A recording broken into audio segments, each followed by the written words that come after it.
नमस्कार मित्रों, ऐसा तो नहीं माना जा सकता कि किसी बुरे समाज में कोई अच्छा व्यक्ति हो ही नहीं सकता, लेकिन रावण जैसे राक्षस को परम ज्ञानी मानना समाज में अनाचार और भ्रष्टाचार को स्वीकार्यता प्रदान करने जैसा है।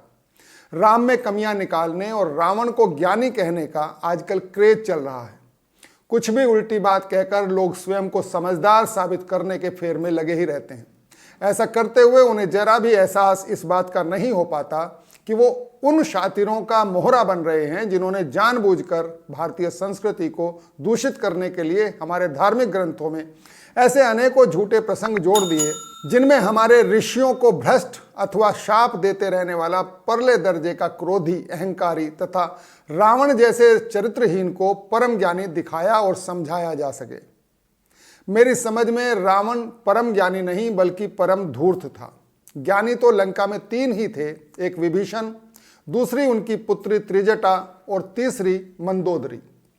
शास्त्रों को रटने मात्र से कोई ज्ञानी नहीं हो जाता। अपने अहंकार की तुष्टि हेतु शिव की घोर तपस्या करना भक्ति का नहीं बल्कि शातिरपने का द्योतक है। वरदान मांगने के लिए पूजा करने वाले को परम भक्त कहना कोई समझदारी का लक्षण तो नहीं हो सकता। अतः रावण को ज्ञानी कहना सबसे बड़ा अज्ञान है।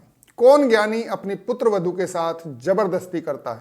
रंभा उसके भाई कुबेर के पुत्र नल कुबेर की पत्नी थी, जिसके संदर्भ में नल कुबेर द्वारा दिए गए एक शाप के कारण ही रावण सीता को इच्छा के बगैर उसे छूने तक का दुस्साहस नहीं कर पाता था। जबकि हमारे उन तथाकथित बुद्धिजीवियों ने यह प्रचारित किया कि रावण इतना भला था कि सीता को उसने कभी छुआ तक नहीं। महत्व व्यक्ति के कर्मों का होता है, न कि उसका कि वो किसके हाथों मारा गया। ऐसे तो फिर ये भी हमें मानना होगा कि कंस और शिशुपाल जैसे अत्याचारी भी ईश्वर के हाथों मरने के कारण बैकुंठ अथवा स्वर्ग ही गए होंगे। स्वयं को ज्ञानी साबित करने के लिए कुछ अल्प ज्ञानियों ने रावण को महाज्ञानी बता दिया, और क्योंकि कागज पर छपी हर बात हमें अधिक विश्वसनीय लगती है तो हमने भी दोहराना शुरू कर दिया, वो तो शिव का परम भक्त था, महाज्ञानी था, आदि आदि। अपने दिमाग का इस्तेमाल करते तो सोचते कि बैकुंठ जाने का मार्ग क्या केवल प्रभु के हाथों मरने से ही खुलता है? अच्छे लोगों को तो प्रभु मारते नहीं, अतः फिर बैकुंठ के लिए तो अत्याचार अनाचार करना ही एकमात्र मार्ग बचा, ताकि भगवान हमें अपने हाथों से मारें। और अगर सदकर्म करके भी बैकुंठ जाया जा सकता था तो उस परम ज्ञानी ने बैकुंठ के लिए अपराध का मार्ग ही क्यों चुना? राम और कृष्ण को नकारना जितनी बड़ी मूर्खता है, रावण को परम ज्ञानी कहना उससे कम बड़ी नासमझी नहीं। ऐसे अधर्मी लोगों को महान करार देने से कुलीन वर्ग में पल रहे अनाचारों को समर्थन मिलता है, और अधिक संभावना यही है कि रावण को महाज्ञानी ऐसे ही कुछ धूर्त अधर्मियों द्वारा घोषित किया गया होगा जो स्वयं को महापंडित समझते थे तथा तमाम तरह के पाप करना भी अपना अधिकार समझते थे। और कुतर्क ये था कि वो ऐसा करने के अधिकारी भी हैं, क्योंकि वो ईश्वर के प्रतिनिधि हैं। ऐसे लोगों की सोच को बढ़ावा देकर हम एक सुसंस्कृत समाज की नींव नहीं रख सकते, और शायद इसलिए ही आज तक न रख पाए हों। राम के आदर्श तो किस्से कहानियों में ही सुने जाते हैं, वास्तव में तो हर दौर में रावण का ही चलन रहा है। छोटे बड़े भ्रष्ट सरकारी कर्मचारियों से लेकर भ्रष्ट नेताओं या भ्रष्ट बाबाओं तक किसी का भी लाइफस्टाइल देख लीजिए, हर मंच पर ये ही फीता काटते मिलेंगे। सबके दरवाजे पर प्रशंसकों की भीड़ लाल टपकाती मिलेगी। ये ही वो लोग हैं जो हर जगह सम्मान पाते हैं। घर, परिवार, रिश्तेदार और समाज से लेकर हर धार्मिक, सामाजिक या राजनीतिक क्षेत्र में इन्हीं का गुणगान और सम्मान होता मिलेगा।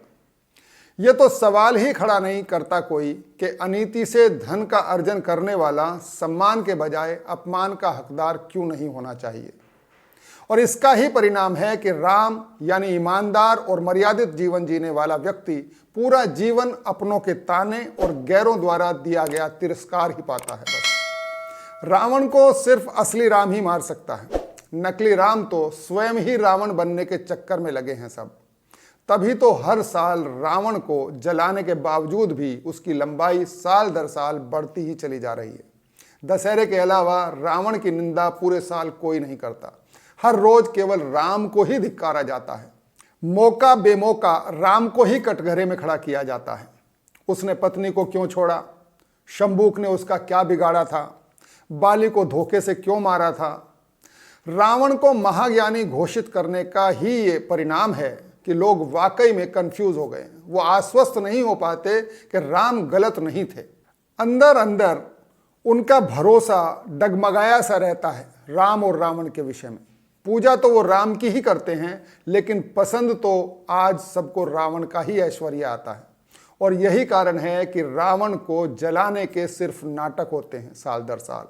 हकीकत में तो सब रावण जैसा सामर्थ्यवान ही बनना चाहते हैं आज भी। राम जैसा आदर्श जीवन किस्से कहानियों का ही विषय होकर न रह जाए, उससे पहले हमें जागना होगा, जानना होगा अपनी प्राचीन संस्कृति को, धर्म को और स्वयं के गौरवशाली इतिहास को। तो मित्रों, आज की बात यहीं समाप्त होती है। कल फिर भेंट होगी। आज्ञा दीजिए। नमस्कार।